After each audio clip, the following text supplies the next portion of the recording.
Hey, it's B-Rad Celebrity Hairstylist here, your host of the Hairstylist Empowerment Podcast.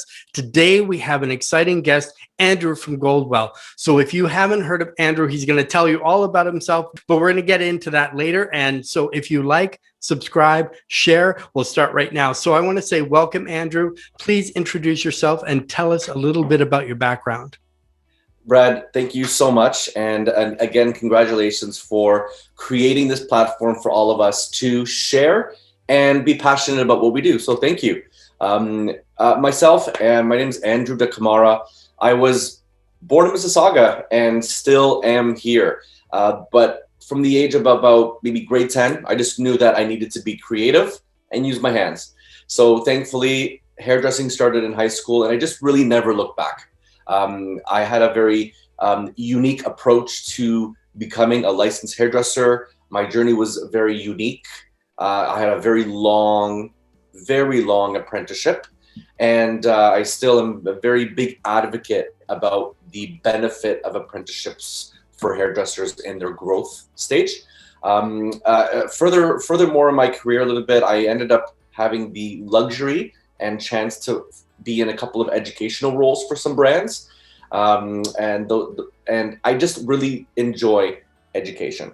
Mm-hmm. So throughout my career, I even went further. I said, you know what, let's find out how to teach, because I think that being a teacher and delivering information in a way that people learn, I said to myself, you know what, you're young, let's go in and invest in it.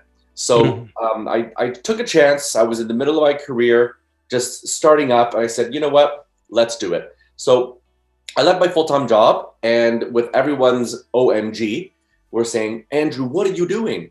You could work at this job for the rest of your life. I said, I understand that, but if you don't risk anything, you'll never know how much you can develop. So I said, I let my job go, and I went to Brock University for Teachers College on how to teach hairstyling in high school. I don't know if my actual intent was ever to be a high school teacher, but I just knew that I wanted the strength in knowledge, how to deliver information to an adolescent. Mm-hmm. It was a great, amazing program. Once I finished the program, I ended up spending some time at Marvell Beauty Schools in Yorkville. And then I became artistic director for Master College. So I really enjoyed all of that. I had an amazing time in schools teaching. Then I ended up being able to start traveling Canada and US and being a regional sales and education manager. I have to say that one of my favorite experiences was that. Every week, a different Canadian city, a different American city, another airport, another plane, priceless. The experience was priceless. But now I find myself in probably one of my favorite roles that I've had in my career. I am now the district educator for Ontario East for CAO Canada, which we represent brands like Goldwell, KMS, Veris, and of course our newest luxury brand, Oribe. So I'm here still continuing to be a passionate hairdresser for what we do. And I still think that we have one of the most amazing jobs in the world, but something's in the way for us to get back to work right now. So I'm sure that a lot of us are fighting to get behind back the chair. As I say, hairdressers connect the world in ways that no one else can. And it's just sad that we can't get back to do what we do and are not exactly deemed an essential service. Yes, so that's where my crossroads are, Brad. Yeah, and we'll get right into that a little bit later in the program. But it's wild you went to Brock University. So did I. I took some for a couple of years. I took some summer courses there. Great campus. But let's go back a little bit and kind of what was your defining moment when you knew that you wanted to be in the hair industry, or did you want to be in the hair industry? I've always wanted to be in the hair industry. It was grade 10 in high school. We had the cosmetology class. You know, you had to brave the demographics and be the only guy in the class and just say, hey, I do want to do this. And then, 20 years later, we're still doing it. But that's what had happened. I was in grade 10. I wrote a letter to a salon because I wanted to volunteer to be an assistant. I knew what I wanted to do. So it's a salon in Streetsville. My first ever boss, his name was Silvano Belmonte, Mhm. and it started there. I started to do the washing and the folding of the towels and the sweeping and taking the client in, getting their coat and saying, bye-bye, see you later. See you in 4 weeks, Donna. See you in 6 weeks, Linda. And I knew that I was loving that environment, the Mhm. environment of being around people's energies, being creative, making people feel good about themselves. And then it made me feel good about myself. Mhm. So I never stopped working. My first salons that I ever worked at the beginning was in Streetsville, Mississauga, a little pocket, which I've never seen so many hair salons and beauty Mhm. salons in one street. If anyone knows what Streetsville's like, but that's yeah, I've been that's there. what it I've been all. there. I think once I've been there. Yep. So our famous Bread and Honey Festival Yeah. on June 2nd, you Yeah. know, all the rave for the kids. But that's when it all started. At grade 10, I just knew I was never going to look back. And at the end of the day, it's never easy when you were brought into Canada by two parents who did immigrate here in the 60s. Mhm. And for them, a hairstylist wasn't someone who was going to shoot for the stars, someone who was going to be extremely educated. A Mhm. hairstylist for them, coming from a very, very, very small island in the Atlantic, was the person who wasn't exactly going to make it into college or university, or Mhm. wasn't that academic based, or didn't want to do more. Because Yes. the Yes. hairstylist in their small village, as funny as it is, was the person that couldn't pursue more, and was Mhm. the person that just cut hair in a garage and was the gossip person in the town. So it was never a positive outlook to have their child get into the industry. So it was a fight that, yes, I want to do this. Yes, I can make money in the future. I can survive. I can make a good life for myself. But at the beginning, it definitely was not easy because you had to fight against the grain of where my parents came from and immigrated from. But at the end of the Exactly. day, everything happens for a reason, and you fight for what you need to fight for. Mhm. And did you find it like me? I was the only male student like you. Did you find that a blessing or a curse when you were at school, being the only I guy think there? it was both. It was Mhm. both. It was a curse because the guys that were too, whoa, why are you doing all that girl stuff? At Mhm. the same time, they're the same ones that would say, hey, and I would say, I'm the one around girls all day. You're the one that wants to be around the girls all day. Mhm. So I'm not in your way. You're in your own way. It was that sort of like, Yeah. let me do what I need to do, Mhm. and you do what you need to do. Um, it was a blessing because I think the blessing was just I was able to decide early on that I knew what I wanted to do. And again, Yes. some people leave high school, leave university, and don't know all the time. Mhm. So I just stuck with it. I knew I felt great about this idea of working with fabric and shaping and coloring it. And at the end of the day, my canvas is live. The person can talk to me. I like what you're doing. It feels great. I look great. And I think that's really when the light bulb turned on, is Mhm. that I knew I wanted to do hairdressing, but then you look, your family dynamic says, no, go to college, learn how to do business. And I said, okay, well, this ain't too bad. I can still Mhm. use business in hairdressing. Mhm. So I went to, after high school, I went to Sheridan College in Oakville at the Trafalgar campus. Mhm. And I spent 3 years there getting a marketing diploma. So I said, okay, you know what? This ain't too bad because I can still use marketing in the future. And look, I'm now working for a global manufacturer where I Mhm. can use my marketing skills to benefit them. But Exactly. it was while I was in school, you had to I would still work at the salon. I never stopped Mhm. working at a salon since I was grade 10. But if it was in college, it could only be part-time at the mall, at Square One. I get Mhm. a very flexible shift with my schooling. And then still, I was playing varsity volleyball for the Sheridan Bruins as well. So it was all this juggling in the air of trying to balance everything. Mhm. And do you think that kind of prepared you for later? Because there's lots of people that do hair that also have so many other things going on. How do you balance, because you've been, or you are a salon owner, an educator, a hairstylist, you're somebody's friend, somebody's son, somebody's, you know what I mean? How do you balance all that kind of stuff? So give me more kind of into the journey where, with tossing all these balls in the air, so to speak, how do you keep them from not knocking into each other? Well, I think one of the most important things is I always told myself, whatever you want to make time for, you will make time for. And I think that sometimes the mistake is thinking that we actually have time when we don't. So when I was in college, I said to myself, listen, Andrew, you know that volleyball, you like it. You're sporty. I used to play very competitive volleyball in Brampton during the summer. I just like sports. But it was difficult to balance going to school full time, playing on the varsity volleyball team full time, but then also working at a salon. I knew that I needed to leave the salon I was at, because the salon I was at didn't have that flexibility. I was working more at a boutique salon in Streetsville. So that means that, they're not going to be open till 9 at night, like a mall. They're not going to be open till 6 p.m. on a Saturday, or even open on a Sunday. So I balanced everything, because luckily at that time, I had the flexibility of a shopping mall. So I could still be a student. I can have my volleyball tournaments, but I can still pick up shifts at a salon, which at the end of the day were the shifts that no one wanted. I don't care.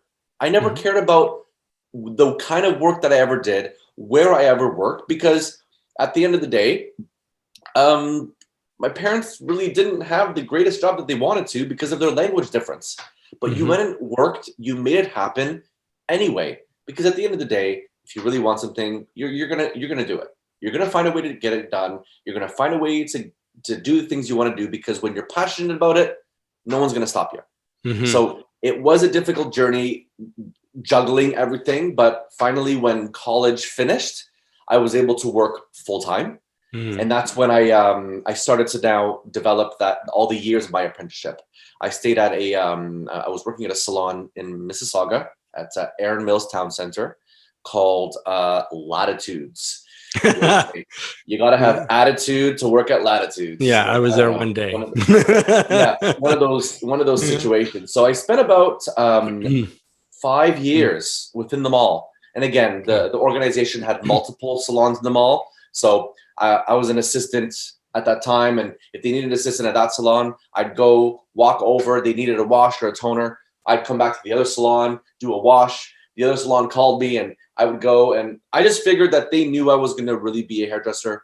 I was really passionate about what I was doing. And I was able to, progress in the salon, work my hours, start bringing in my own clients once a day, do the models, get critiqued from my other hairdressers. And then finally, I just wrote my exam, got licensed, and was able to also get my license with a Red Seal endorsement.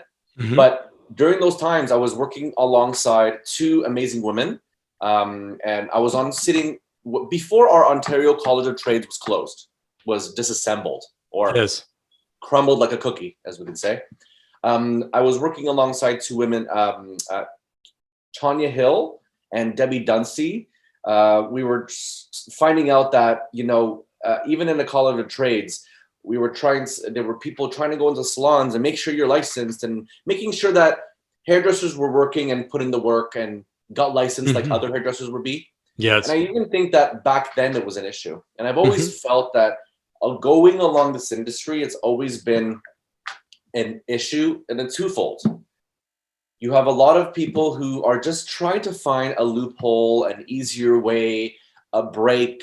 I don't have to really do that, or I don't like learning that, so I won't learn it. Exactly.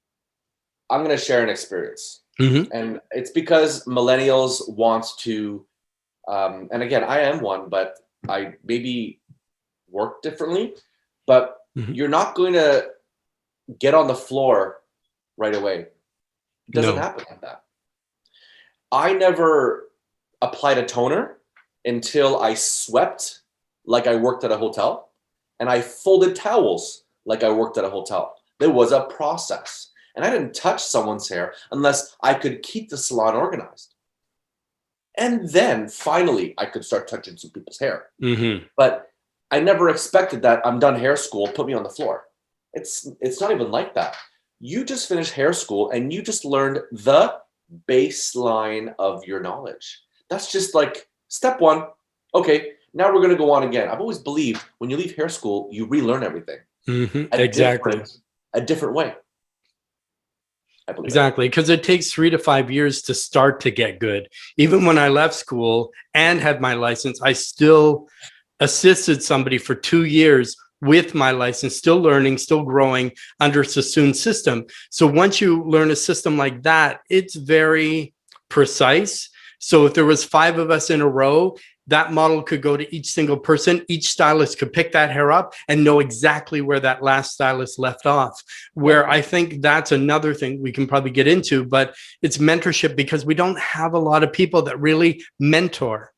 Because a lot of times they'll have apprentices come, they sign up, but they're like, I'm just going to keep them sweeping the floor, answering the phone. That's it. Do nothing, because once they get their hours, they're going to leave me and they're going to take off with those clients. So then you're more where you're supposed to be learning and growing. You're not. They're kind of keeping you down. And that's sort of an experience that a lot of people have in salons. Obviously, another thing too, there's a lot of hot buttons here.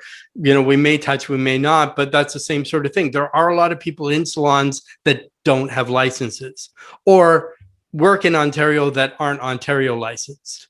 So there's a big difference. And like you said, with the OCOT or the, Ontario trades colleges of trades, that to check everyone, to make sure they are licensed, to make sure there is governing, to make sure there is some type of I don't know, equilibrium across the board. It's such a big topic to get into, but I just want to ask you, what's kind of one of your biggest challenges you've had to overcome? I'd have to overcome the environment that I live in to tell me, when I tell them I want to be a hairstylist, the first thing was why. I said, well, why not? That's the thing. Like, why not be one? That was, I think, my biggest challenge. And of course, the moment that a man wants to be a hairdresser, your masculinity is in check. And that's just a reality. But at the end of the day, some of the best hairstylists are men in the world. Not for anything, but sometimes I've always felt very neutral about this. A woman can see a woman's beauty in one way. Yes. But when a man does a woman's hair, he can see her beauty in a different way. And the different way just might make the woman feel special in a different way. It's not better or worse. It's just the same reason why men really enjoy going to a barber shop and getting a woman to cut his hair. Exactly. It's the difference of view from both genders. So I would have to say that was probably my biggest challenge, is the fact that I had to go against the grain so much. And I was born into such a religious, 2 community involved. I do ever since I was a kid, I've been doing traditional Portuguese folklore dancing. So I'm involved in the community. I volunteer. I'm very volunteer based. I've always been involved that way. So you're sort of becoming a blacker sheep, but not so black. You're just becoming black instead of staying white, because you were just sort of going to something. Well, you don't need much education to do what Andrew's doing. Oh, is he really going to go to Everett? Like, no. And that's why after all of this happened, I'm still a hairdresser that got a college diploma in marketing. I still went to university to learn Teachers College. I still went to Sheridan College to learn French and continue my French, because who knows? You still are going to go out there and build yourself if you want to go build yourself. And I just said to myself, don't ever stop. No one can ever take education away from you. And when you go out there and get it, it stays with you. So that was my biggest challenge, Brad. Yeah, and exactly. And that's, I think, one of the biggest things, because a lot of people that want to, they believe the exciting life of a hairstylist, celebrity hairstylist, you don't just, it doesn't matter. You could be an amazing hairstylist, but if you don't have all these other skills, like people, you have to learn marketing, you have to learn business, you have to learn, you know, advertising, you have to learn, as I said, like you said, learn to be bilingual, learn to, you know, you have to relate in so many different ways. You almost have to be a social media guru. You have to be, now it's much more competitive, because just being a good stylist and doing nothing else isn't enough anymore. Where one time, if you were in a small town and there was your shop and another shop, you had the market. Now, if you're downtown Toronto or a lot of these big cities, there's one on every corner or every other shop that are all competing. And you need to have so much more now. You have to have a bigger following for companies to want to even approach you. You have to have like all that kind of stuff. And a lot of them, even to be, because people are like, I'm going to be an influencer, I'm going to be a brand ambassador, I'm going to just teach for this company, I'm going to, you know, that have it here, but really don't have the skill and they don't know what it takes. And like you said, you have to apprentice, you have to sweep the floors, you have to do the work. You can't just leave school because you're the best student at the school and all of a sudden demand these high wages of somebody who's been doing it many years, who put in the work, who put in, even when I started my salon, I worked 7 14-hour days every single week to build my business. It takes time. It's not like it happens overnight. Maybe if you get lucky, but very few does it ever happen. And your story and my story are very similar with some of the people we've worked with being bilingual, with going to the same college, with having the same challenges as being a male in school, like that sort of thing. I had to go through all that as well. But say, like, some of the best professions have males in them. And I don't think you can put a gender on things. I think it's just, and you're right, men see things differently than women do. And that's one thing I did learn from school, that usually women like men doing their hair because then they're going to make them feel attractive like they would be to a male. And same for a guy. A guy likes to go to a woman because she'll make him feel like handsome, like he would appeal to other women, you know, for the most part. Everybody has their, and some people are like me, whoever can do the best job, that's who I go to. So whether it's male, whether it's female, because obviously having background in the business, you know, when somebody knows their stuff and somebody's just making up a load of, you know, a load of stuff. But so what would you say the biggest challenges in the hair industry today? The biggest challenge is allowing hairdressers to finally, twofold, to get a sense of respect that we deserve. Because at the end of the day, if we look at other parts of the world, let's look at Australia for a second. They're part of this Queen Elizabeth extension in the world. Mm-hmm. They have a Union Jack on their flag. We're under the Queen. But if you go to Australia, it's going to take you 4 years to become a hairdresser. It's like a degree. It's serious. They make a lot more money in Australia for a hairdresser. When you go into Europe, people's hairdressers are sacred to them. So we're looking at other parts of the world where hairdressers have this elevated presence, that they make more money and they're more respected. And that's great. I love that. But the challenges, I think, for our hairstylists here is, yes, getting that respect. But at the end of the day, respect ourselves as hairstylists. We're not just someone who can sit you down and trim you and say, oh, don't worry about it. Mm-hmm. It's not like that. This is not the buddy system. We're not going to, oh, my friend's going in hairdressing school. He's an apprentice. Oh, great. I can get free haircuts for life. Is that the first thing that we think about? Mm-hmm. No. I believe that at the end of the day, I've always felt that being licensed is important anywhere. It creates a standardized approach to becoming a professional. But I believe that, is there an incentive for us to be licensed? Not exactly. Okay, I'm licensed. I got my money. I spent it. I got my card. I'm here. I'm licensed. Great. But if no one's ever going to check me, why do I want to get it? So that's what the industry says. The people out there that aren't licensed, they don't want to get licensed because why? Why should I? Let me just work under someone else's name. Mhm. They're going to be responsible for me, but I won't be responsible for myself. Brad, I had almost 6 years to get to write my license. I had a Oh, lot of my wow. hours become Mhm. disappear, because I didn't take the first important step, get myself registered legally Mhm. with the government and an apprentice number. Yes. Whether or not you get registered at a salon with that number and you stay there, great. Lucky. I hope that everyone has that experience. But if you need to leave, you need to leave. But you are with your number. The government knows you exist. While working at Market College, I've met many students, and I know the students still today. And some of them say, "Hey, I did my hours. The owner that I was working for." I said, "Okay, hold on though. It's not the owner's responsibility to get yourself set up. It's your own responsibility to have an agreement.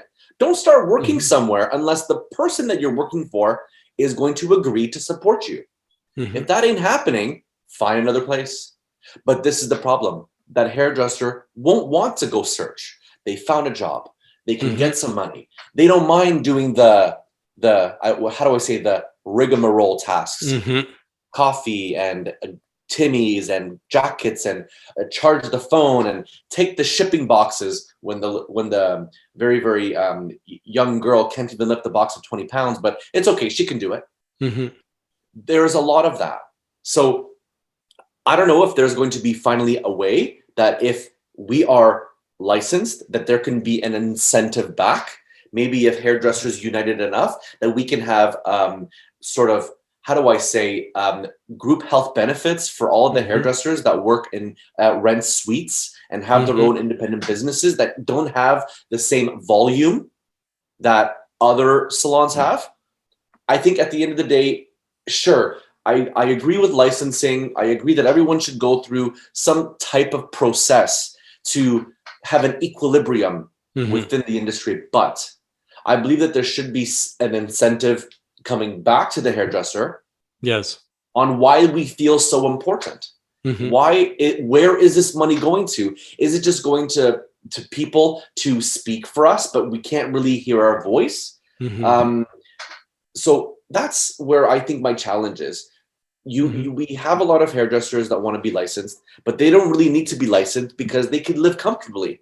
But at Mhm. the end of the day, you can't buy your trade show tickets Yes. with a specific discount. You can't go shop for products at the licensed store. Mhm. So you're going to depend on maybe one-off beauty distributors that can maybe, hey, oh, don't worry about your license, I'll still sell it to you. Mhm. Exactly. And then you undervalue the idea of licensed people purchasing products at a specific store. Mhm. So what are some solutions you would offer to the industry? I think if there's solutions that we can offer, the first thing that we probably need to feel is that hairdressing is essential service. Mhm. Done. We need to feel like we're essential, because at the end Yes. of the day, we work very long hours like doctors. Mhm. We prescribe products like doctors. We invest in our tools like doctors. Mhm. We run into a lot of psychological events that Mhm. happen to clients. That's why we have domestic abuse training in Mhm. parts of the U.S. now for hairstylists, because we can Yes. feel it, we can count it out. Mhm. Um, there's so much involved in what we do, but nobody in this world brings people together like a hair salon.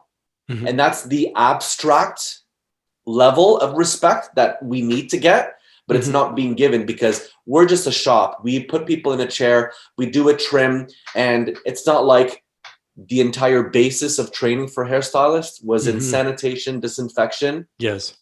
and to have us ready for COVID. But here Mhm. we are, not being given that respect.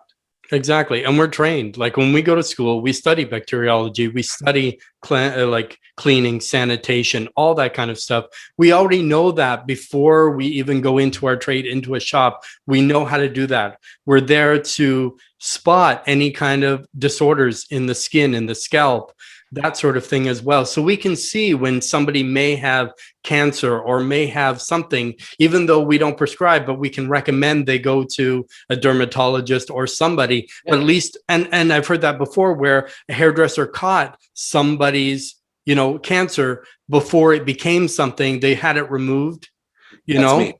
and you, okay. No, it happened to me. It happened to you. You saw it? Yeah, I was 18 years old. Mm-hmm. I was working in Latitudes at Erin Mills Mm-hmm. Town Center, and I was seeing, her name was Michelle. Okay. Very funky, short, fringe to the front, Mm-hmm. level 5-6 intense violet with blonde chunks, funky girl. Coming in, and I just noticed that there was like she's a woman, so no Adam's apple, but Yes. I felt that there was a sort of something kind of coming out of the throat. So I let it pass once, but then the second time I said, Michelle, I see you regularly. Please don't take an offense, but maybe you want to get your throat checked out because it looks like there's something there that's not supposed to be there. Exactly. And what was it? It was throat cancer. Mm-hmm. And she got it, resolved it, took the radiation, drinks, did the process of the chemo, whatever, was through the whole process with her. But I told her to go. She wasn't going to go. And she was a heavy smoker at that time. So you're in I'm just going to do me and do whatever I want to do. But when she sat down, I said, oh, there's something up with you. How many times does a hairstylist tell a client, you're pregnant? And they say, what? How did you, what? I said, it's because we're a hairstylist. We know. We're human behavior magnets. We attach to those kind of people. Of course. And we can tell a lot more things, but thanks to you that you stepped up and you let this lady know, because if you didn't, thanks to a hairstylist, if you didn't tell her, she would probably not be here today. But the same, like we know a lot of things, even you're shampooing somebody that's sick. You can tell when people are stressed, people are tense, people have stuff going on. If they're taking things, everything comes through the scalp. Even if they've had an aspirin, because it affects the hair.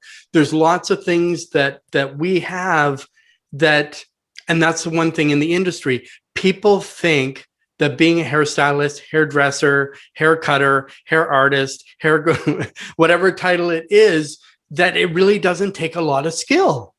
And I can go cheaper down the road to get someone else. Well, sure you can.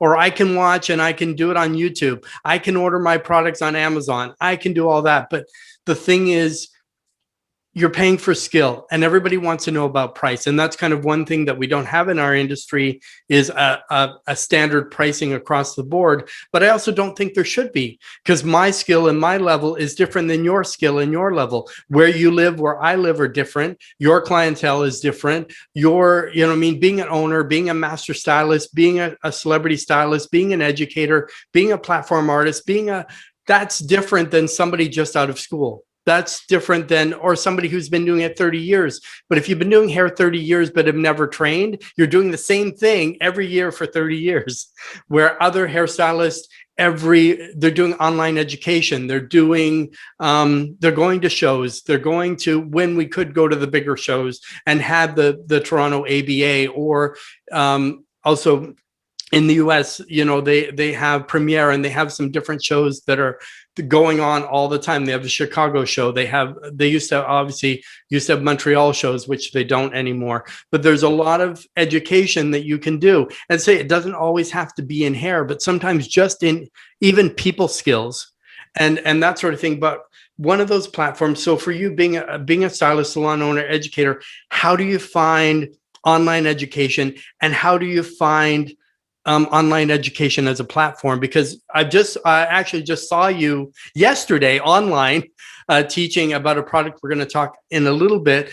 But how do you find the online education is working, and how you as an educator artist, how do you find it as a way of communication to your students and potential audience? Well, right now, we know it's not going to go anywhere. It's here to stay. It's here to stay because there's a direct reach, especially into areas and territories where there might not be a direct sales force, or there's going to be an area, maybe Northern Ontario, that don't have the access to come to Toronto to an academy. I think that virtual education is still evolving. I think that we've begun with, okay, we have product knowledge classes to have everyone with your foundational knowledge. And then, yes, now you can see more creative pieces with artists coming on and doing like a spotlight and talking about formulas. And this is my pre-done mannequin, and this is the color I used, and this is how I did it. I think there's still a lot more to go. And I, with myself and my team, we talk about how we can make that happen. It's just, we have the ability to reach a lot of people in numbers. So because we can, I think that's the biggest benefit that we have, to touch hairdressers that we may not. And especially the class that you were on yesterday, we had salons that are a part of our brand and salons that aren't even. They just wanted to know, what's this new thing? So I'm all about the virtual world. I think that I've been here in this recording studio for all of the pandemic, and these four walls have gotten to know me very well. And this great light and the stand and my projection screen. It is a whole new world, but changes are amazing because we were never pushed to become this virtual in our industry. No. But now that we can, it goes back to what we were talking about before. We are now have to be masters in lighting, camera settings, sound. And if you think just being a hairstylist is a hairstylist, this is a whole other world. You are now being a professional video producer at home for work.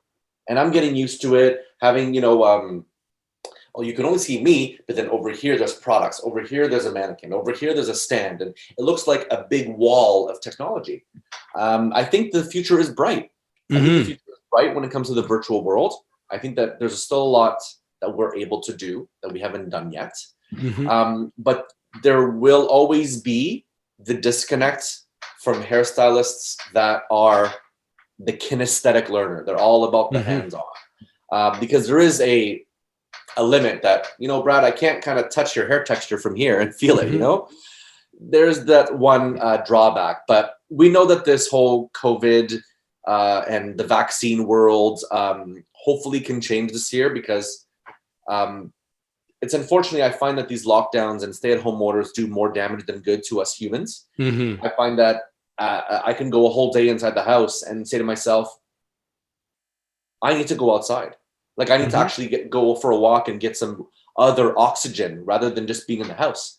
So it does hurt us a lot because we're at home and doing virtual, because a big part of what I do, or what I have done a lot of my industry, is going into a salon, being in there, feeling the energy, hearing the conversations, getting the responses, and being in that environment. I think that's what we miss the most.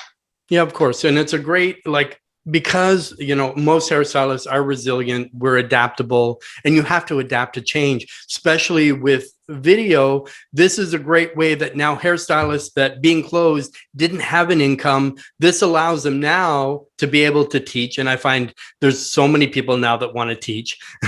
But if you have your audience, it's a great way to get out there, make some revenue, show your skills, even talk to your clients through video. Why not have a video chat with your clients? You miss them. Sending an email or a text is fine, but having a recorded message to saying, hey, I really miss you, make it personal. There's so much stuff that you can do with video. If you're just home all day, not doing anybody, not doing clients, it's a great platform, because as I say, for me, I never thought I'd be on video. And now with the Hairstylist podcast, I knew that people really needed in our industry education, but there's also that missing link. So now with over almost 36, but over 35,000 downloads already, I'm on over 30 platforms, 30 audio platforms, another 3 video platforms. I never thought, but obviously there's people that are in our industry that want to hear other people's story. And that's the whole thing. It's about empowerment, of the voice and how people can change. And even that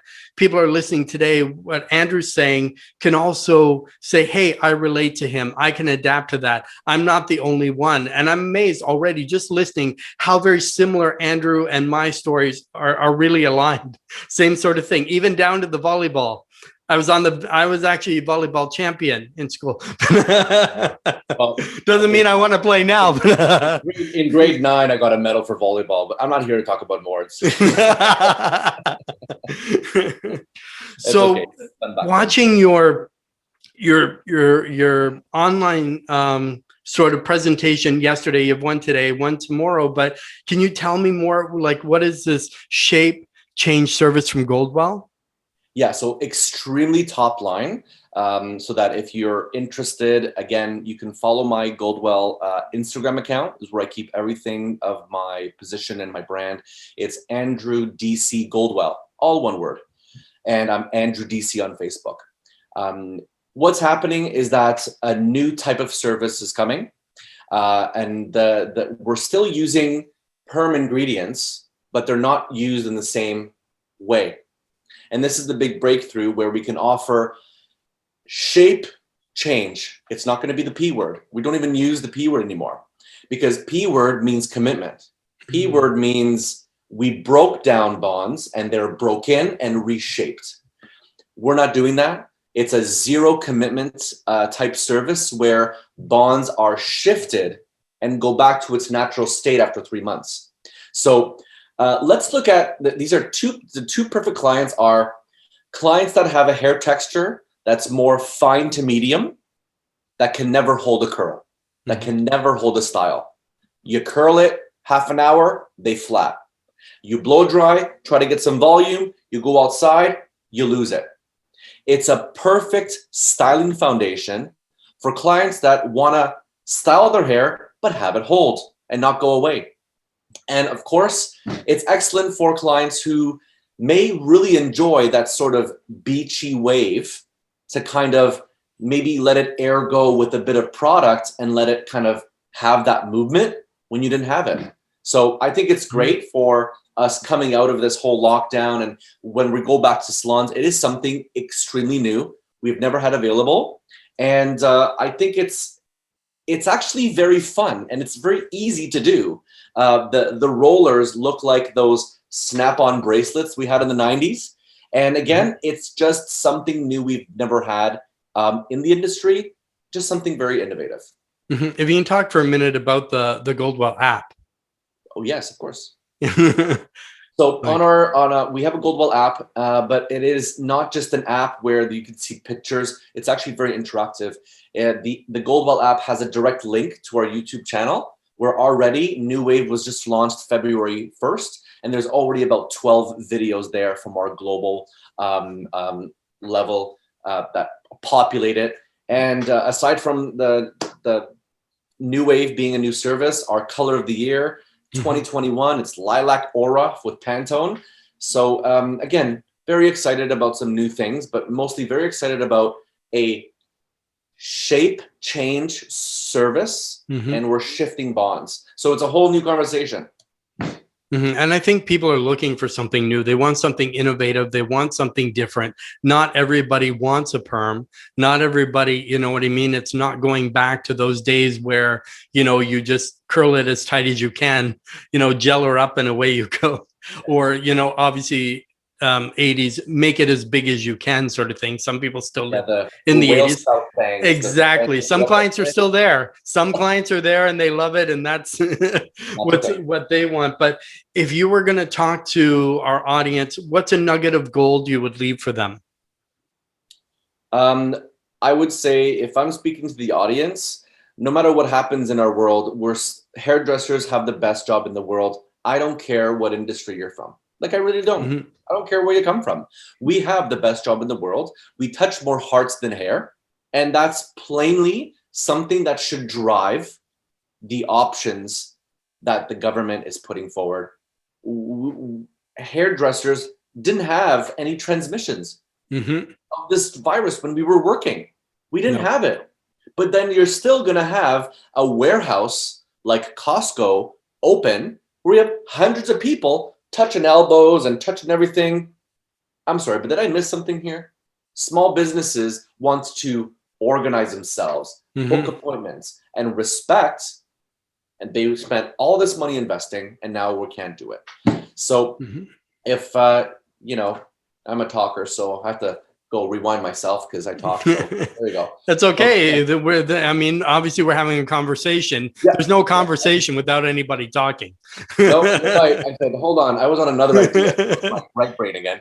But my nugget of gold, I guess, to leave everyone is we're all facing a lot of challenges. But at the end of the day, hairdressers are resilient. When we get back to work, we'll work 12-hour days to make things work. We'll work extra hours to make things work. We'll do it. We'll have people lined up at the salon trying to get in. So no matter what happens, I think at the end of the day, we'll always be able to work because this is it. It's just our hands. This is what makes it happen. Exactly. So in closing, is there anything that you would like to address in regards to the industry? So this is your chance to shout it out. No censorship. Anything you want to say in regard to the industry? Let me get ready. Let me get my signs. Protest. I really just have a hope that beauty professionals, that hair salons can really become an essential part of our community, of our country, of our government. Because, sorry, every single politician that's on TV talking right now has seen a hairdresser to look good to be on TV. Okay? So it's the elephant in our country that they're getting touched up. They're getting their selves. You have now the NHL teams in Toronto that can have dine-in, in restaurants. Why? Because you're an NHL player. I just feel that at the end of the day, I don't need to be censored, Brad, but hairdressers deserve to be in salons right now. We deserve to be back to work. There's not a good reason why we're not back to work. There isn't. There is not.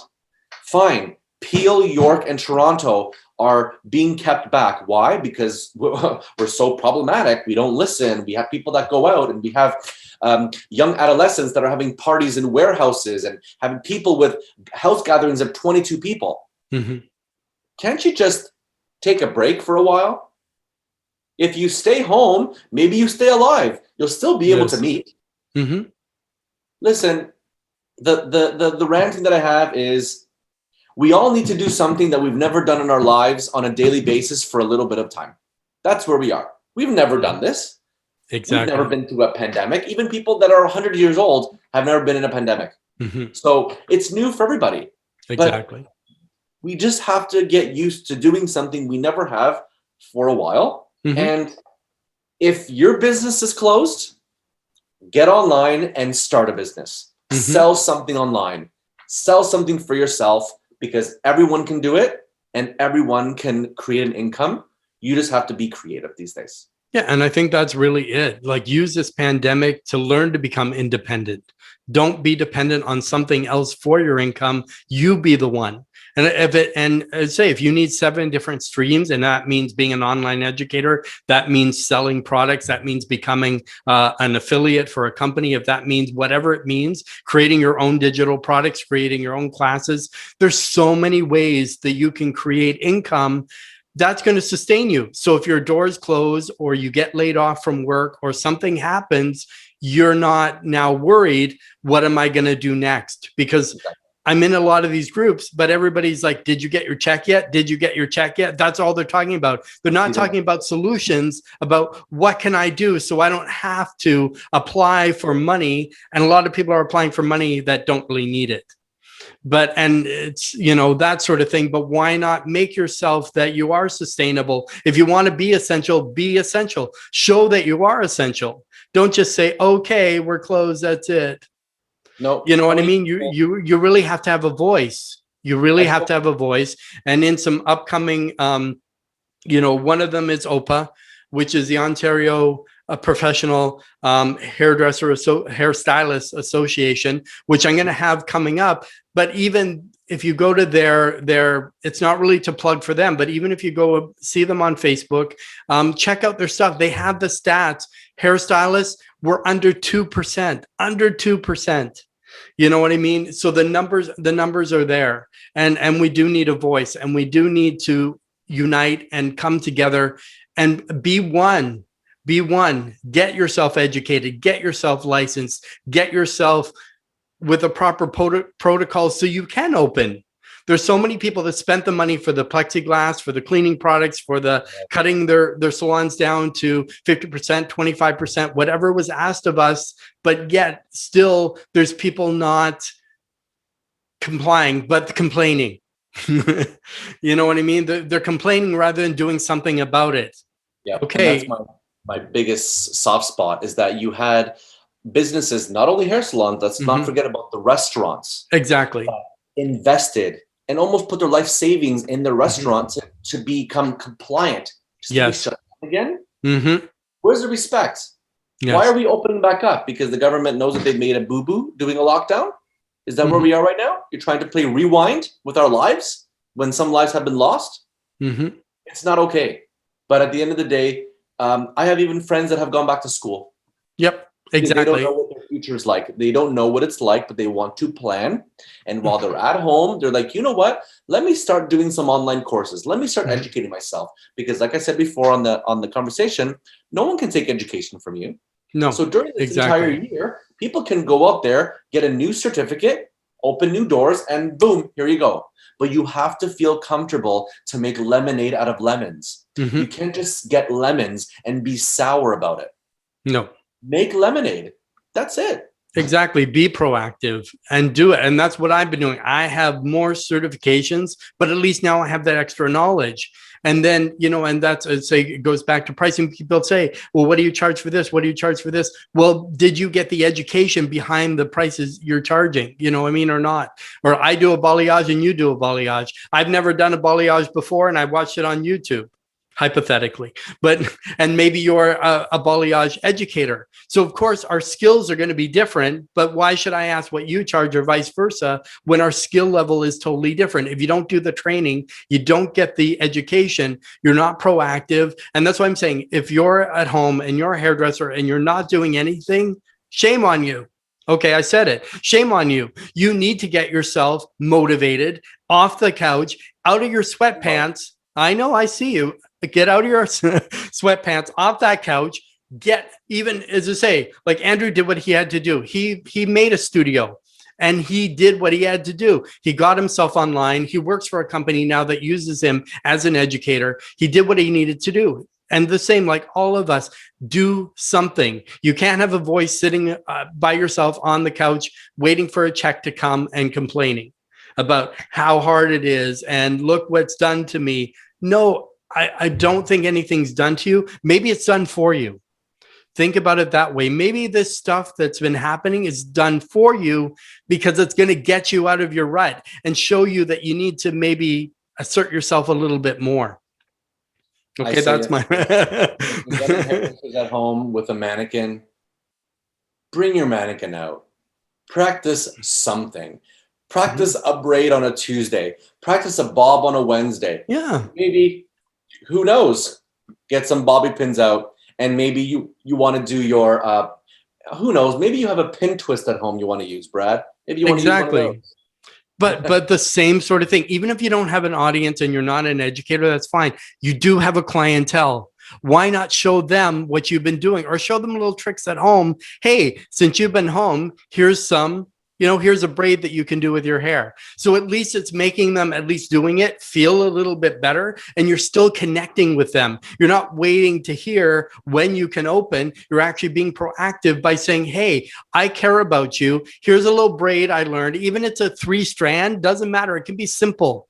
Clients don't need complex, that sort of thing. They just like that somebody, you know, kind of said, hey, I want to, you know, show you this. Hey, here's some styles that are going around. Hey, here, I've been playing on my mannequin. Let's kind of, you know, do some things. I still work on mannequins and I've been doing hair for years. My anniversary is February 14th is when I got licensed. So it's coming up. So it's another, you know, another milestone.